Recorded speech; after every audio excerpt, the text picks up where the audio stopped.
What's up, historians? It's a gorgeous day here in Maine, and my Wi-Fi is acting worse than when we have 5 feet of snow. I don't get it. But welcome back on VODCAST, episode 47.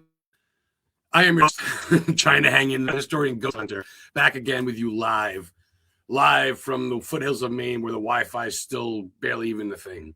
But there we go. I'm back. My guest today is coming up shortly.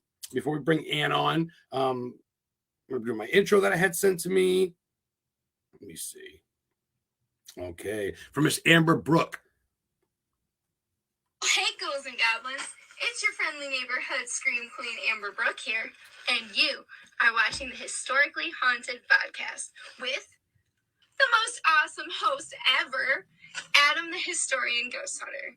Thank you guys for tuning in last week to see my face, and I hope you guys enjoy the show this week. Also, have the happiest of horror days and a haunted new year. But always remember, stay kind and stay spooky. Awesome. That was a good show. You guys can check out all my past shows, like I always say, on my YouTube channel, Historically Haunted. I got shows from 4 years ago with Sandy Johnson, all the goodies, Walter Fellin. So my guest today coming on is a producer, is a co-director, a director, an actress herself. I guess her stuff she had recently in the state.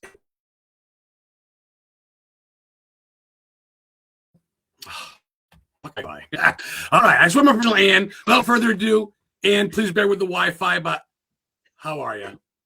I'm good. Thanks for having me, Adam. Yeah, your Wi-Fi sucks. And you look like you're frozen right now. Good. Oh yeah, I can hear you. I swear to God, it comes out of it. Sometimes I go the whole show free, and then I go buy a scratch ticket after. So who knows? Yeah. Gotta love technology. Oh my God. And you know what the funny part is we literally rely on it for everything from our money to our travel to our work at this point. But anyway, Welcome to Historically Haunted VODCAST. How are you? I'm good.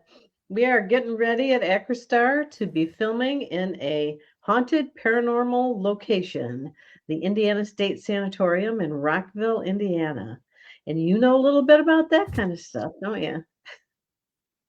A lot of people tuning into the show. Some people, obviously, everybody's not free right now, but people do watch the replay. I get comments, I get questions and all that stuff throughout the week.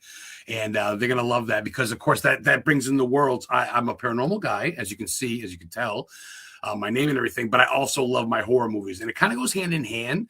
And then when you have a horror movie that films in a haunted place, now that's a 2-for-1. So, yeah. And I just watched the short. We watched it twice last night where you played Ma, the mother of these grown men that you got a babysitter for and all that stuff. Great movies. I got to ask you before I get ahead of my ADHD. And what got you into movies, into acting and filming and just all of it? Well, I did plays when I was in high school. Went to a small high school. We did one musical a year, and I was in the chorus, so I sang and stuff. And then, went to college, got a job, had a couple kids, just got busy with life. And then as I got older, some of my friends were starting to make bucket lists with things like, amazing trips around the world that they could take. And I thought, well, I guess I'm the right age to make a bucket list. So what would I put on there? Travel. I like to travel, but I don't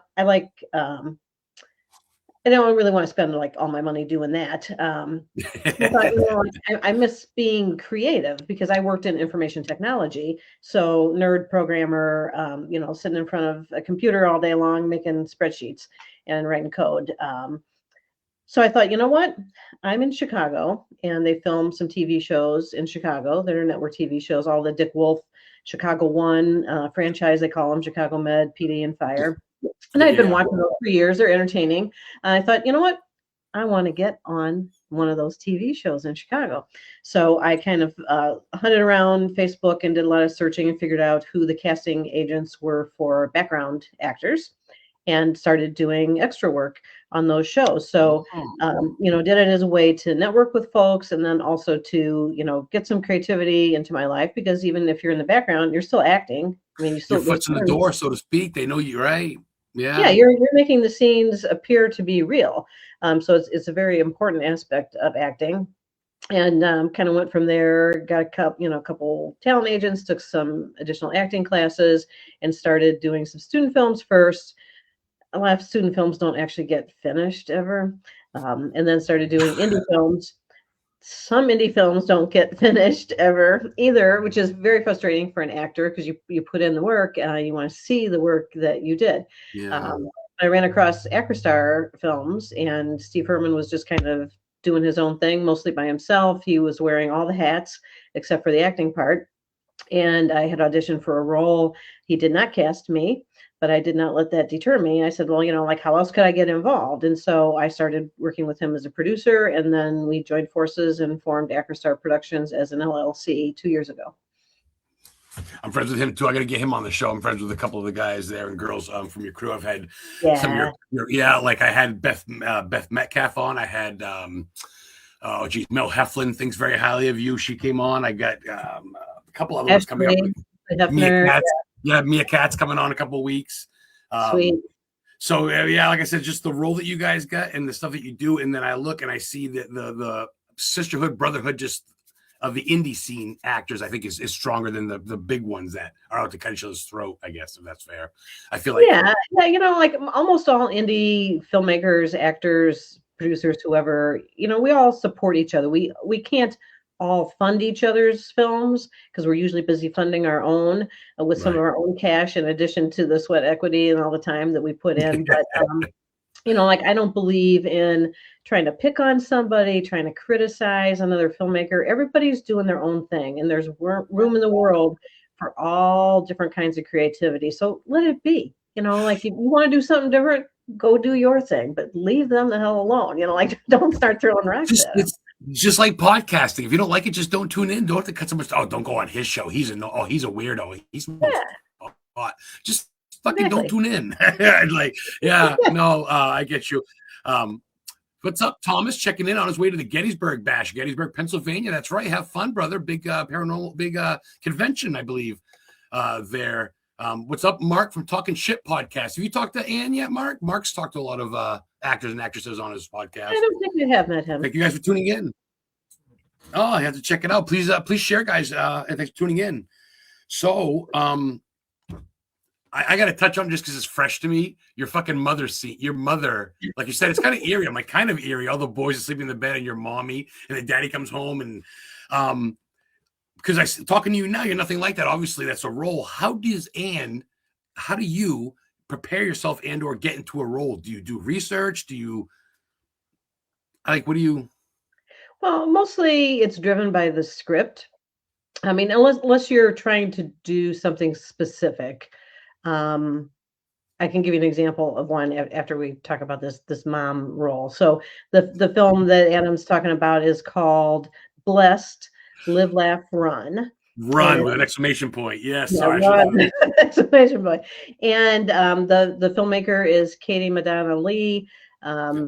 I grew up in South Bend, Indiana, and she happens to be in South Bend, Indiana, or like the next town over. And I saw she was casting something on Backstage a couple years ago. So that's how I started working with her. It was a different film. And then she was doing this other one, and she brought me in for that. And then we've done a couple other things after that. And like I say, I mean, every filmmaker has their own style. So I just took her script and said, what would it be like to be someone who's so like obsessed about having babies to the point where they start doing some like illegal, brutal stuff, so that mom who's too old to actually have any babies from her own body and have more babies. There's an underlying tone throughout that film about abortion and whether it's right or wrong, and whether there are circumstances or there are not circumstances in which an abortion might actually be the best ending. The two girls in the beginning going at it at that meeting thing, and they're talking about so it's like a college girl, and then I essentially kidnap her and my husband impregnates these women so I can have babies. But then I also see my own grown children, men who have beards, as my babies that I'm still taking care of. So yeah, it's a pretty twisted kind of character. But like if the writing is good, I'm all about the story. So if I can make sense out of the story, if I can't, I'll ask the director questions and things like that. But then, every director, they kind of know what they want out of the characters, and it's up to their style to figure out how to bring that out of you. Some people do table reads ahead of time, maybe some one-on-one conversations back and forth about some of the nuances of the characters. But a lot of it kind of happens, in the moment. Gotcha. And I don't necessarily need a director to tell me like how to say a sentence unless the way I'm saying it has altered their story.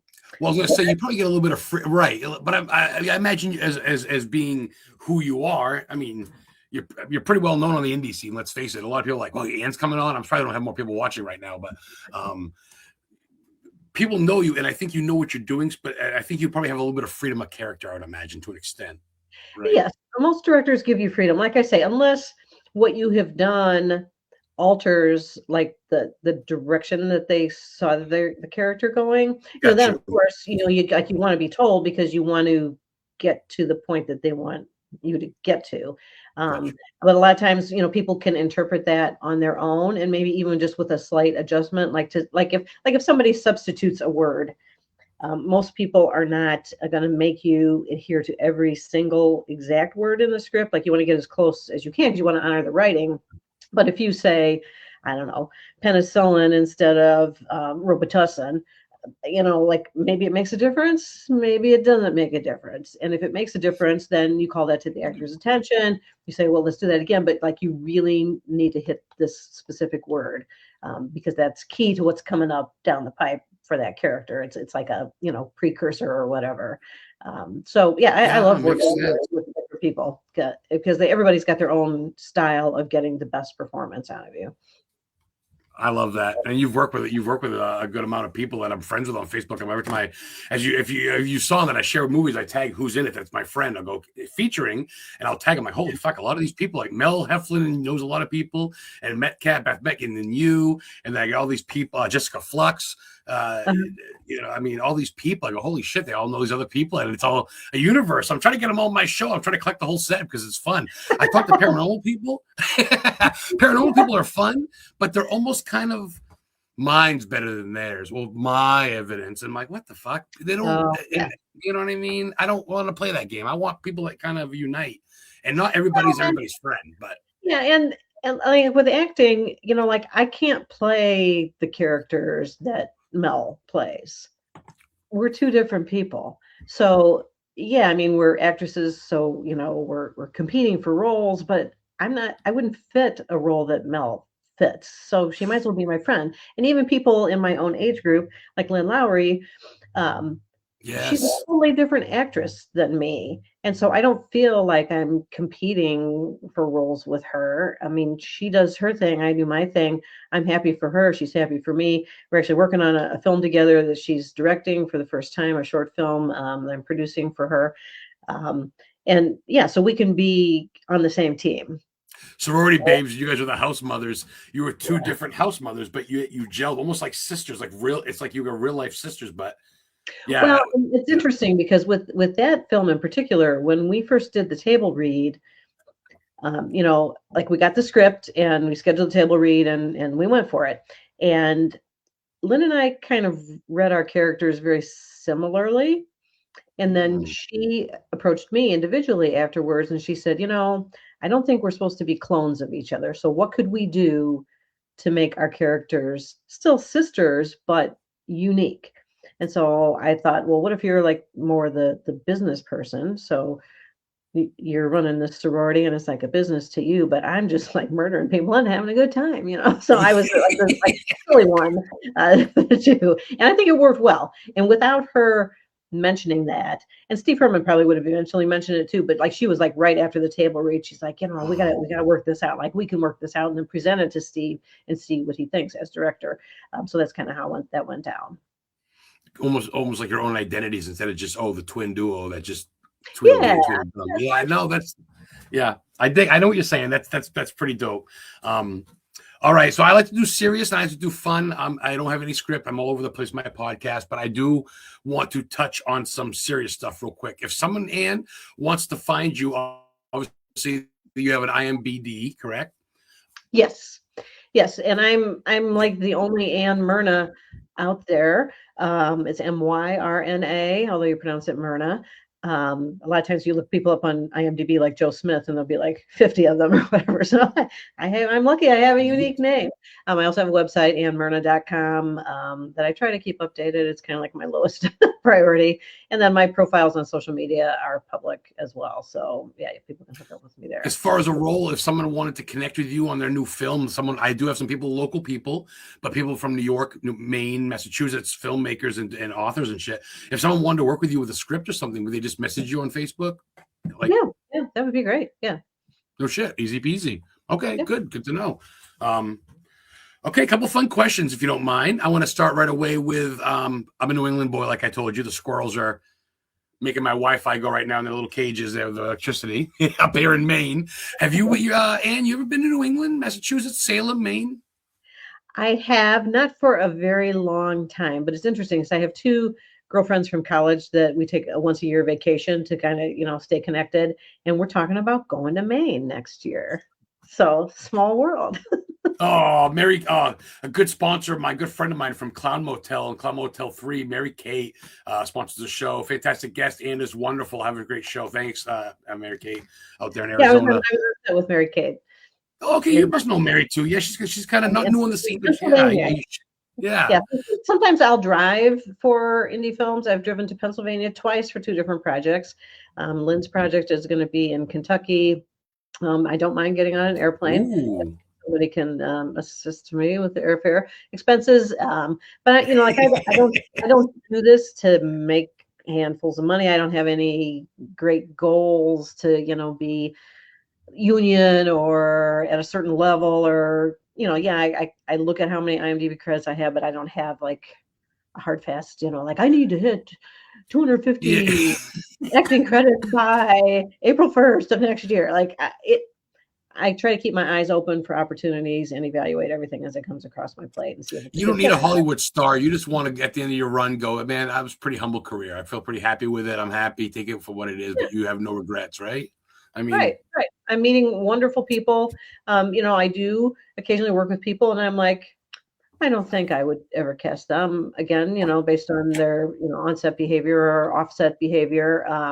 Because I don't like extra drama. I don't have the energy for it. So I'd rather not deal with it. Life's too short. That's what I'm saying too. I mean, even with you guys, there's less drama, but you still get your one or two bad eggs where it's like, all right, that was a great movie, and I'm never working with you again. Because I've had some guests, trust me, that are kind of like, is this over yet? When's this gonna be? I'm like, holy shit, thanks a lot, buddy. We're live. Like my show sucks. Okay. And then there's some that go, I can't wait to come back. Shonda Rawlings loves the show. She came on. I had Kelsey Livingood supposed to come on. She couldn't make it. So Shonda Rawlings came on. Shonda Rawlings came on for the second time. She saved my ass about a month ago. I can come on. Shonda's a very cool person. Yeah. Good people. Yeah. I made so many friends in this scene. I can't wait to die in a movie. I told them, is come to Maine and kill me. Let's do it. Which actually, you could come out and be a zombie. Some of the zombies don't make it. And this is getting recorded. You're under oath technically. If I show up, you had to put me in your movie now. Well, yeah. I mean, I would prefer people tell me they're coming ahead of time. Well, yeah, I'm not gonna knock on your door and go, do you like your eggs over easy? Be in, but yeah, I mean, we're looking for people to be extras in Revenge of the Corn Zombies, which is the one that's filming at the Indiana State Sanatorium in early September. And you can either be what we're calling either a resident/survivor, so people who have not gotten zombified, who are living in this, dilapidated, horrible-looking sanatorium as their home, or you can be one of the zombies that the zombies in this movie. So we try. Steve Herman never writes the same thing twice, even though it's kind of a continuation of the prior two Corn Zombie movies. There's a twist on it. beautiful, beautiful double Blu-ray set through Bayview Entertainment. I'm not trying to cut you off. I'm just showing the crowd, people watching. This is what's on. It's on Tubi, guys. Yeah. You can buy it. I bought this off. I got this off Beth, and she signed it for me. Autographed it. But yeah, I wasn't trying to cut you off. I'm sorry. I was just showing. No. The thing that's different about this version of the zombies is that they have gained some intelligence. So you won't just see zombies wandering through a field and there's a guy working in the field and they accidentally run across him, so they take him out. They actually are like studying what the survivors are doing, and they are planning and communicating with each other, not through English language, but they do have a level of communication, and so they've got this intelligence that they're coming for the survivors. And I gotta say, there's not a whole lot of people left standing at the end of this one. They're adapting. They're growing. They're not just dumb corn poke zombies anymore. They're kind of a little bit, you're going to run that way, I'm going to cut you off type of shit. Okay. Oh. Yeah. So I think that'll make it a good watch for people. So it's not just more of the same old. We're done with the stereotypes from the very first one where we had kind of like druggies, and then we had like greasers, so that first one kind of has a campy feel to it because of those stereotypical character groups. These are just like, the survivors are just people they've made it somehow, and here they are. We ended up at the sanatorium because when I asked Steve what kind of locations he wanted, he's like, an abandoned building. And I said, that's trespassing and we could get put in jail. So no, but that look, the paint peeling off the walls, like that's all original, huh? Yeah, and like furniture, like Indiana State Sanatorium is so full of furniture because people just like up and left one day and they left all their stuff in there. There's bedding, there's like stuff in the laundry baskets to be laundered. It's like super creepy. That short film you shot too in there that I watched the other day on I believe YouTube. On our YouTube channel, yeah. That was there too, and you could see that all that shit, all the furniture, all that paint. That you guys didn't put that up like that. That was all like that. Absolutely no set decoration whatsoever, which is cool from a filmmaker. Drop in. I don't have to like put all that stuff in my car and get in there. Wow. But and that's just one of the buildings that's there. And it's 4 stories tall. It's huge. So the reason we made the short called The Sanatorium, which is on the EchoStar YouTube channel, was to show off that location so that people will get even more excited. Because we had some still photos and stuff, but until you like film and you color grade it and add some music for mood and stuff like that, it definitely feels creepy when you just walk in, and different rooms feel different than other rooms. You beat me to my next question. I was going to ask you, have you experienced anything? Did you get vibes off that place? I mean, you must have. Yeah, I mean, I'm pretty busy on set because I'm the producer and I'm the first AD, so I also keep track of like keeping us on schedule, like what scenes you wear a lot of hats. Yeah, you do. Find the props, all that kind of stuff. Go grab a light, whatever. But I toured it with the owner first, and then Steve and I went back and just wandered through it a bit on our own. I personally got more weird vibes in what they call the superintendent's mansion. So there's like a house that's on that same campus. So the whole thing is like 200 acres. It's gigantic. What? Multiple buildings, all this wooded area and everything. Wow. And the mansion he's converting into kind of overnight lodging for people who do paranormal explorations. So, like those always start like 8 p.m. or whatever, you go all night. Rather than getting in your car when you're exhausted from being up all night, you could get a room right at his place and stay all night. So we were hanging out there the night before we started filming, and it was hot and it was raining outside, and there was no air conditioning in that building quite yet. So we had windows open, and we had this like porch door open, like a big like French door kind of thing, like wooden with glass in it. And that French door started really slowly closing while we were just sitting around talking. And so the door's going this way, the wind was going this way. So it wasn't the wind that was closing the door. I got goosebumps. Yeah. And So we thought we'd like mess around a little bit and close it for a little bit. And we said, we really need to open this door, kind of like talking to the spirits, like we really need to have this door open because we need some air flowing. So we opened it again. And after like 2 minutes, it closed fast that time. So whoever, whatever, did not want that door open at that time. Wow. Clearly, to me. And there's some witnesses too, like you said. There's a couple of you. Yeah, it wasn't just me. There were like 4 of us sitting in the room, and I actually had my back to the door, and so like these guys started having like weird looks on their face when it started closing slowly because I didn't even realize that was happening because it was right behind me. They're like, that door is slowly closing behind you against the direction. Oh, I would love to go with like somebody with equipment and stuff. I was gonna say, would you ever do a paranormal thing? Are you into that type of shit? Like me, would you bring? Like I wouldn't say like I'm into it, but I did one expedition with my brother. So I think he was turning 60, and he lives not too far from me.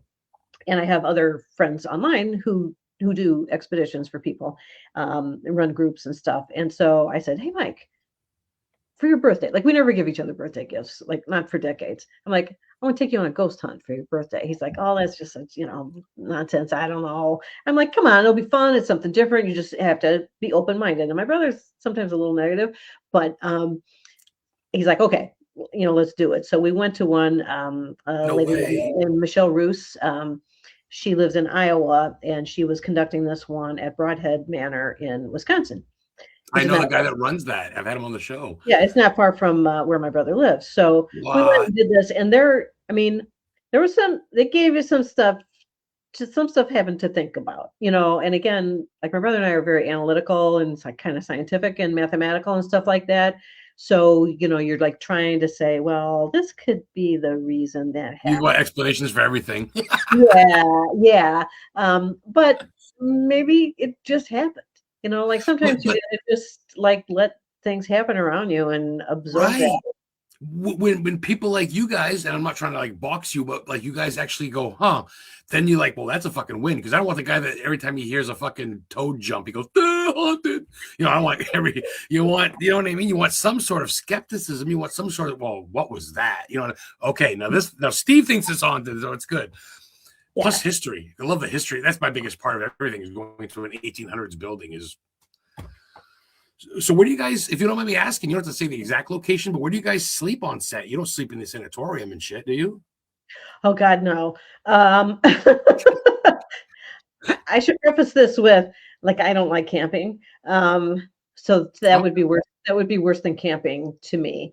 Like way really? Worse. Oh God, yeah, because like who knows what is in there with you. Yeah, see, yeah, well, animals, homeless people, whatever, yeah, bats. So this mansion thing, like we might have use of it sometimes. So we did have to shift our filming dates. And sorry to make it a long story, but we were going to film in July. We had the full run of this mansion thing to ourselves, which would have been fantastic, but we did not raise enough money to begin to make the film. We only had like $3,000 or something like that. And we just, like, we can cut corners, but like, crowdfunders are big guys. Crowdfunders are there for a reason. Yeah. Yeah. So we thought, you know what? I think, maybe it's just bad timing. Maybe there's too many people asking for money right now. Let's just push it to September. Let's see what happens. So now we're sitting around 8,000, which is still not enough, but it's comfortable. And I can kind of play games with when I have to pay people money. So like the people in post-production, some of them don't have to start getting paid until after the filming is done. And we will have another royalty payment from Bayview by then. So, again, kind of guesstimating. I mean, I can tap my 401k if I need to, but brutal. I know it's like the money can be found, but I would rather not deplete my retirement because I am of that age. So back to the story of like where we're staying, when we pushed our dates to September, the owner's like, oh man, like I've already got some groups that have those weekends booked in that mansion. So he's in the process of trying to connect us with some other lodging there locally. There is an Airbnb that I've booked like as a last reserve kind of thing, that we can all fit in. That's not far away. But I want to try to work with the owner as much as possible so that, like he gets as much out of it. I believe in win-win situations. So, like him letting us use the facility during the day. We don't have exclusive use of it because he has a lot of people who you can show up at the office during the day, pay $25 and go roam the facility by yourself. No shit. Yeah. Day roaming, they call it. You can stay there the whole darn day if you want. You have to sign a liability waiver, but other than that, like it's that simple. So since he doesn't make people reserve that, he didn't want to like give us exclusivity during the day for filming, because then people would show up and they're like, "Oh, I drove 2 hours because your website says you can just brutal. and it didn't go with his business model." I respect that, like he's got that established already. So people might be roaming through while we're filming. There was like one group that was there when we were there doing the sanatorium. Now, granted, it was 4th of July weekend, so people might have had other things going on, but tourist they were very courteous. Yeah. They were very courteous. They were curious about what we were doing. They respected the fact that we needed, some quiet. And they said, we'll come back to this area later. There's 4 other floors we can explore. Like people need to be like right in the vicinity with us. I can't put anybody on camera unless I have them sign a release form. But let's say you were day robing and you saw what we were doing. You're like, dang, can I be in the movie? I'd be like, sign this piece of paper and you can be in the movie. Yeah, don't expect the paycheck, but your face will be in it. Yeah, I mean, it's simple. I just need to have a release for the use of your image, and that's a requirement by distributors. And it's also, like the cool thing to do, to actually get permission of people to use their images. So, I think we've got a good plan. We do have a couple night scenes. The one thing about filming in a location like this, like, again, the look is just so cool. Like, it would take you could build that kind of look. Like if you were building on a soundstage, we don't have the money to do that. So we've got all that to work with. So we can select specific rooms to film in. There is no power to the building though. So generator. You can't plug in your lights. Well, you can't run a generator. They're too noisy. That's true. So we have, most of the scenes are during the day. We will, of course, use as much natural light as possible. We do have lights that are battery operated, but for even things like, oh, I need to take a break and go to the bathroom. Well, you can't go in that building because there's no plumbing that works. So you gotta go back to the office. But you can drive up. These buildings are not like super far apart, but like who wants to walk for 5 minutes in the heat if you don't have to? So people can drive up to the building that we're filming at. They can drive down to the office. The office is open 24 hours a day. It's air conditioned and it has bathrooms. Shit. So we'll use that office as holding for the actors, and then also for makeup application, because we use airbrush for the zombie makeup that Beth Metcalf does, and she needs electricity to run an airbrush machine. Plus, if somebody is sweating to death while you're trying to put makeup on them, it does not work. So people need to be in a cool environment. Yeah. I think we've got everything almost worked out. You wear a lot of fucking hats. You're all over. You have to think of everything for the most part. Well, this is where my analytical background comes in handy, because there's a lot of stuff to organize. Wow. I also have to, I have to feed people. I have to make sure they can get something to drink. I need to have a medical kit around, there's a million things. Things that we don't look at. I need to have a folding chair so I can sit down when my knees get tired. Oh yeah, God forbid you need some attention, Ann. You're last on the list. My girlfriend Heather, she's chiming in from Old Orchard Beach, Maine. She's a big fan, giving some heart love to you. She's was excited for you to come on tonight. Awesome. Hi, Heather. We watched the movie down there, and she's just like, "Oh my God, the whole road." That's what I'm thinking. If you got to piss, wear diapers like the kids did in the baby scene there. No, please don't. No, because Ann will be changing them. Oh yeah, no. I got a couple more fun ones for you. Actually, usually about the halfway point, I switch it up, and I want my host to play, or my guest to play host. I want you to ask me a question if you got one. All gloves are off. Anything you want. Okay. When are you going to be on camera in an indie film?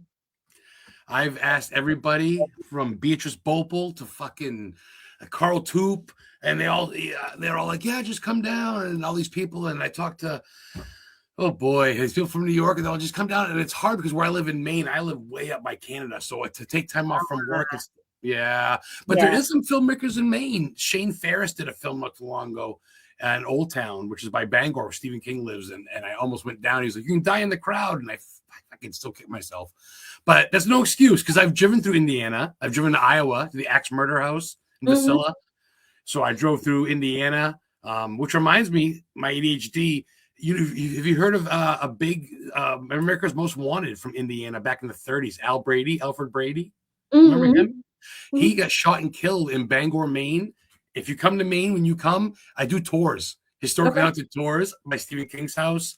I go to where Al Brady was shot and killed. There's a brick in the street, and where he's buried, the cemetery is the same one where Stephen King was the Reverend in Pet Cemetery. And I can match up all the sites, historically haunted tours, and I'd love to give you a tour. So you give me a tour, and I'll die in your movie. Yeah, we haven't planned it out yet, but because my one girlfriend, she grew up in Maine. No way. No, not actually Maine. Her parents had a place in Maine. She grew up in Dedham, Massachusetts. So we're talking about flying into Logan Airport and then driving someplace in Maine. But I didn't really pay attention to the details because it's like a year away. So no, I get you. I will keep that in mind because I thought of that when I heard you saying that you were in Maine. That would be a cool thing to do. Totally cool. And like I said, it's not about me. I just feel like if people come to Maine, you besides, I mean, L.L. Bean, which I can bring you to, but Stephen King's house with the Spider Gate, all that shit, and then all the stuff up there where they film Pet Cemetery and all this crazy stuff. So that brings me to another question. I'm on Stephen King's. I'm like, I met him 2 years ago and I almost passed out. I went to the same high school as him, Elizabeth High School. Oh yeah, History Channel was there and everything my senior year. Wow. And do you have a favorite Stephen King book and or movie? I'm dying to know. Oh, that's tough because I do like a lot of Stephen King stuff. Yes. I like The Stand. The book? The book. I haven't read it yet. I heard that takes like about 4 months. It's bigger than it. It's a big book. I haven't. It's been a long time since I've read it, but that's probably the last Stephen King book that I have read. Wow. But it's been a while. Is that about like almost like a corona type of thing? Isn't it a plague or something that hits? If I remember right, I do believe that it's there's some like infectious thing going on there. But like I say, it's been I'm talking like decades since I've read the book. But I do because it's on a bookshelf, so like I see it a lot of times and I think I should reread it. And apparently, right. Squeeze that in your schedule, and with Tinker Hell and everything else coming out. Where are you going to read a book? Well, I am rereading Steve Herman's Morium trilogy because we are taking that trilogy and making it into 3 films. No way. Yes, that's a big project because that's I think I want to say 678 pages. It's like all 3 of them together. And I mean, I read them individually, but if you buy it off Amazon, it comes in one big whamma jamma intimidating book. But and the script will be slightly different because he has to adapt it. I mean, he has all kinds of things that happen in those stories that we can't afford to make happen, unless we AI it. Don't do that. Ugh. Yeah, he'd rather be as practical as we can be. There might be some little video effects in there. So that set of stories is about the underlying current is bullying. And that if you had the ability to take revenge on your bullies, should you do some good with an ability that maybe was kind of thrust upon you that gives you some powers to control people.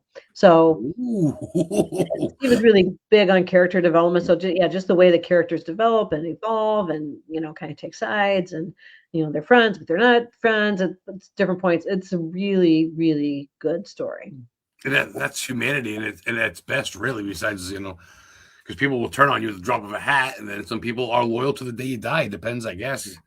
It's written in the context of high school students. But again, if you think like me in the indie film community, I've heard some people say some pretty rotten things about other people. That's what I mean. Yeah. Bullying, my mother taught me to sometimes keep my thoughts to myself. And if somebody were to ask me questions one-on-one, yeah, but to like go out and broadcast, some horrible stuff that's perceived about some people, because unless you experience it yourself, it's a perception. So yeah, the story, the Moriam story can apply to life in general. Absolutely. Absolutely, dude. We are talking to, geez, I'm crow. Shoot, here's so many hats. Film, boy, let's say, have you written manuscripts? Have you written? No, I am not one to write a narrative. Nothing I yet? can write marketing materials. It's like I think I have an okay command of the English language, Yeah. but I don't know how to develop a character. Really? No, like I could try, but I don't think I'd be any good at try. it. Like other people are so good at it, and I'm just better. Like I think I'm okay. I can hold my own as an actor. Because I have a lot of empathy, so I can like become these other characters Yeah. and maintain that throughout a performance. But to You do act the and produce on some films, writing, I've noticed. You'll do all like acting, producing. I'm like, holy shit. yeah, it's hard to act and with a large role and also produce and be first AD. So Night of the Dead Sorority Babes was the one where I did a lot, but I was just really inspired, like having Lynn as my scene partner almost throughout the whole thing. I was just really inspired to bring everything that I possibly could to that role because I didn't want to disappoint anybody. It's like people are counting on you to portray this character. If you're like, well, I was busy making the call sheets, so I didn't learn my lines, like that would never fly. Like I would never show up unprepared. So You don't want to yeah, carry people. You don't mind helping and promoting without carrying. Yeah, it would have to be a special set of circumstances for me to take a largish role and particularly be first AD because you're active all day long throughout the entire film shoot. That's fair. I like the cast on that though. I mean, they're all just chilling on the couch and just hanging out, and it's like it's really hard to fuck that role up. They're just being chicks. I mean, obviously the shirts are off or whatever, but they're just kind of just chilling. And then you guys come in and you just play the role. And then like when you guys when you kill Kelsey, and you guys got to just slit her throat and just kind of laugh. I'm like, man, it's just perfectly done.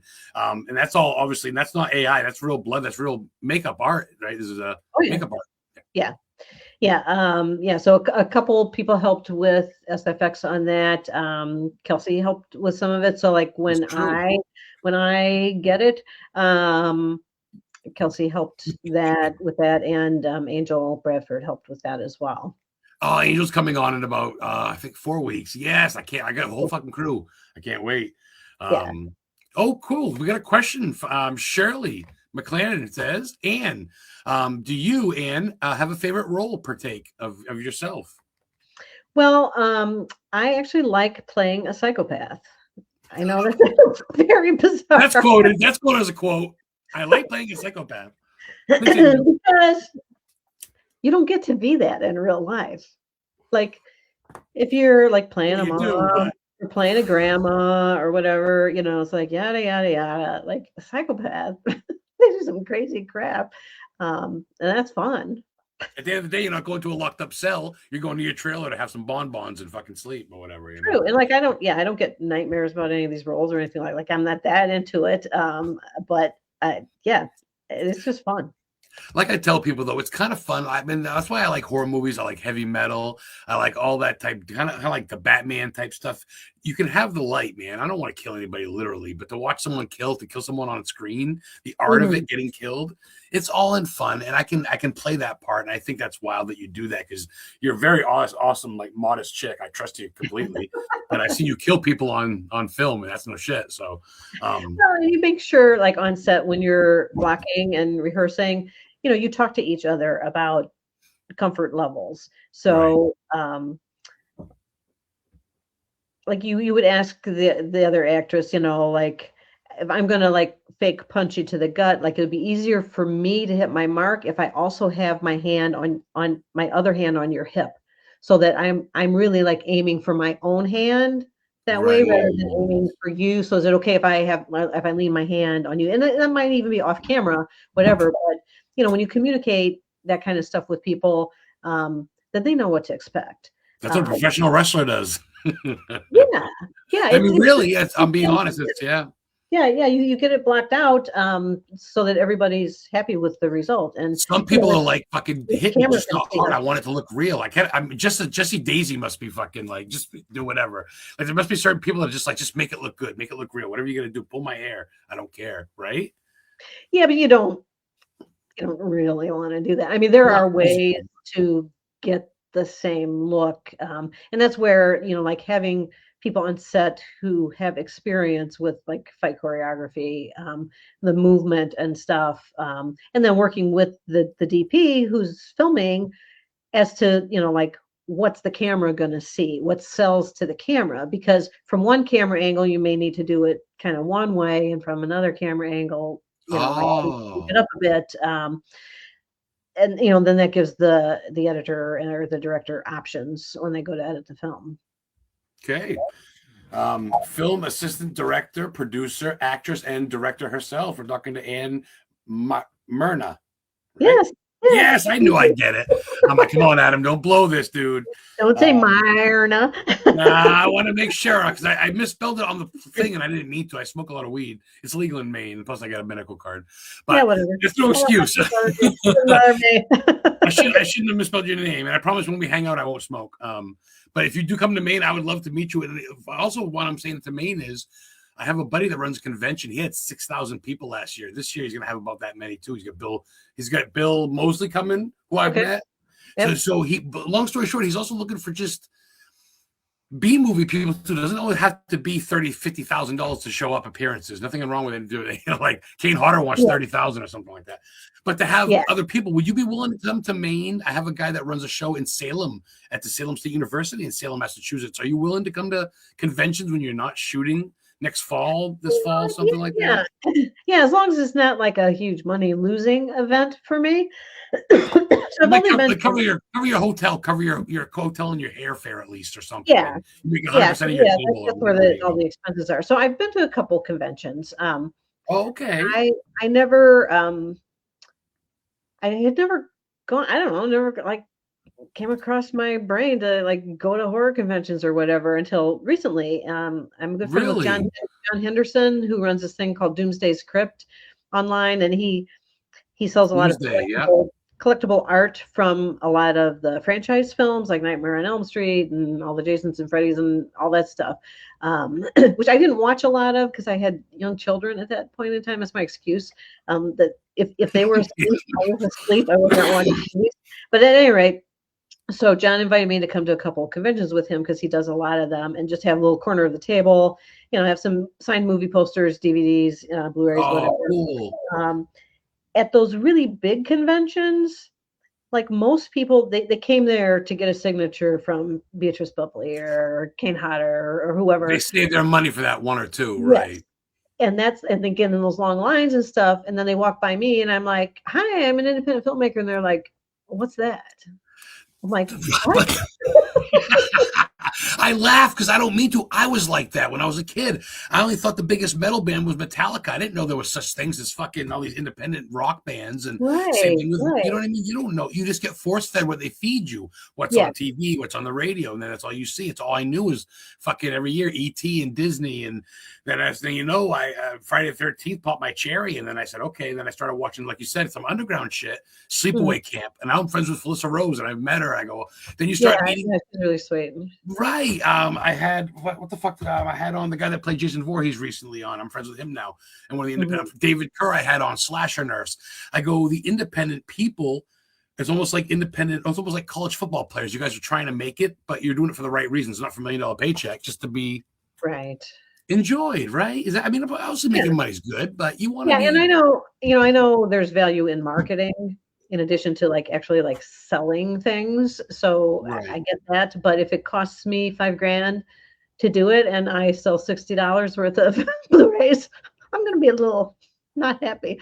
That's what, no, and that's what I like. That's what I think I'm trying to, and that's why I'm trying to get the independents on. And hopefully, I can tell people, go, Tubi's the best thing there is going. You can watch a bunch of free films, and if you want the hard copy, Facebook the person, get the hard copy off them. They'll ship it, they'll sign it at no cost. You'd be surprised. I get stickers, I get fucking pens and fucking business cards, and look at my wall. I gotta add you to my wall. I gotta order something from you. I got Good, yeah.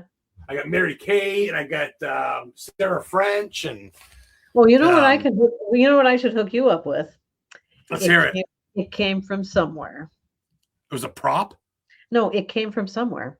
Not Indiana State. No, the movie. It's called It Came From Somewhere. Oh, the one that you did with Beth with the aliens and you're on outer space. I will DM you to get your address and I will send you that. And you don't have to, but you're gonna make my day if you do. No, I'm writing it down.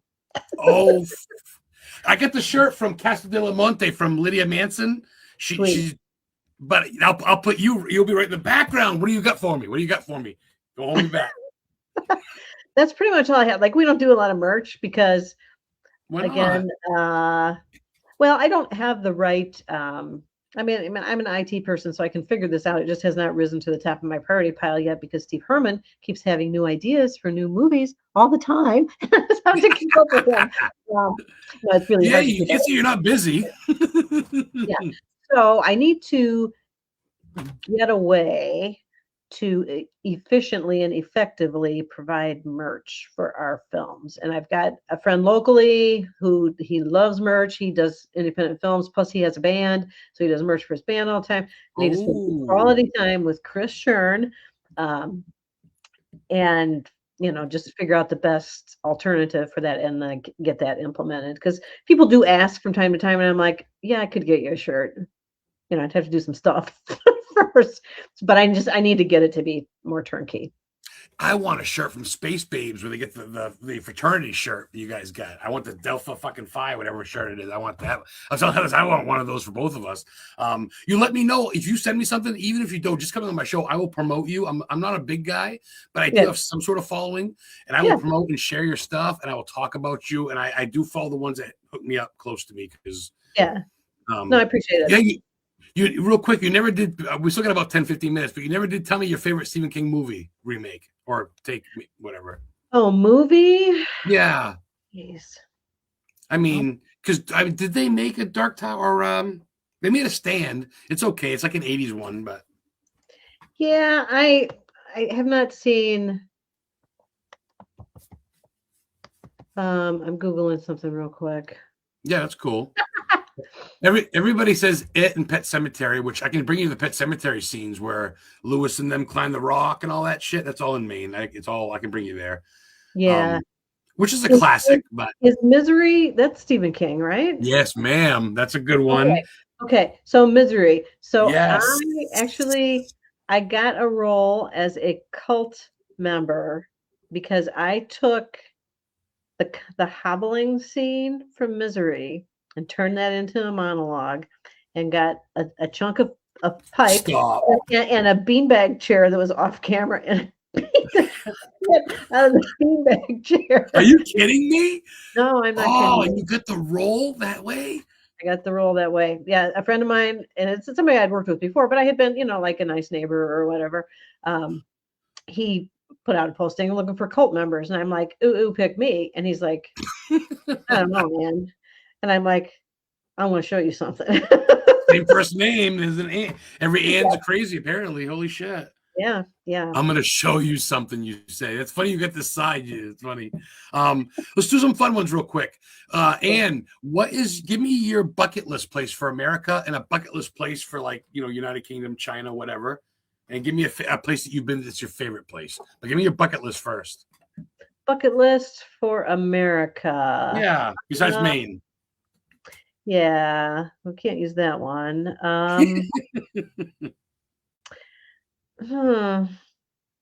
Geez, I've gone to a lot of interesting places.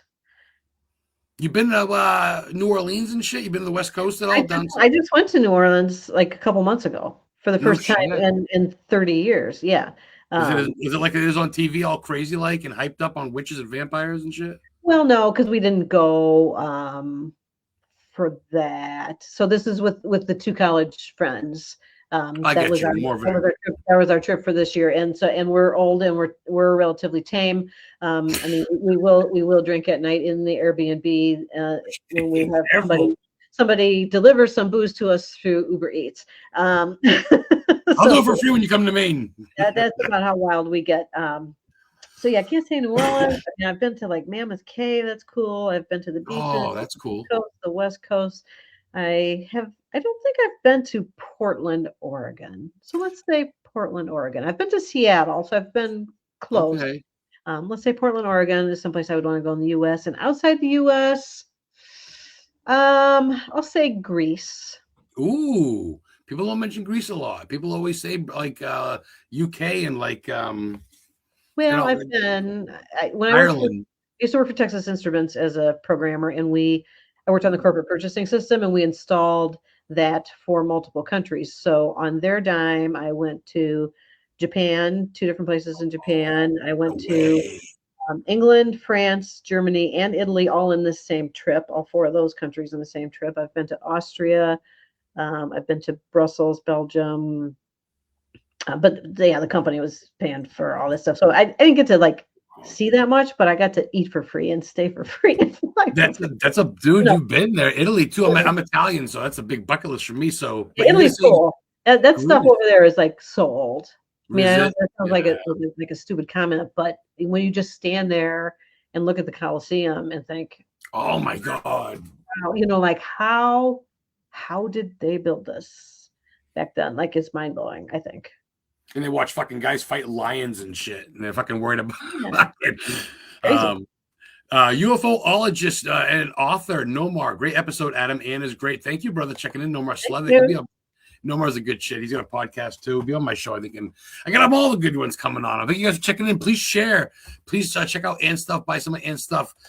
We still got a couple more minutes if you don't mind me asking. Let me see. I got another one for you. Give me some music. What does Ann listen to when she's got a chance to chill? If you're in the music, going in a car, is it old school rock, country? Yeah, 70s rock. Okay. Is pretty much it. I'll do some 90s, but almost all 70s rock. Modern shit's like fake. It's all electronical voiced and weird. They go, Yeah, like I must say I'm not a fan of like metal. I like melody. So like I started playing the piano when I was 5 until like all the way through college to like make myself keep playing.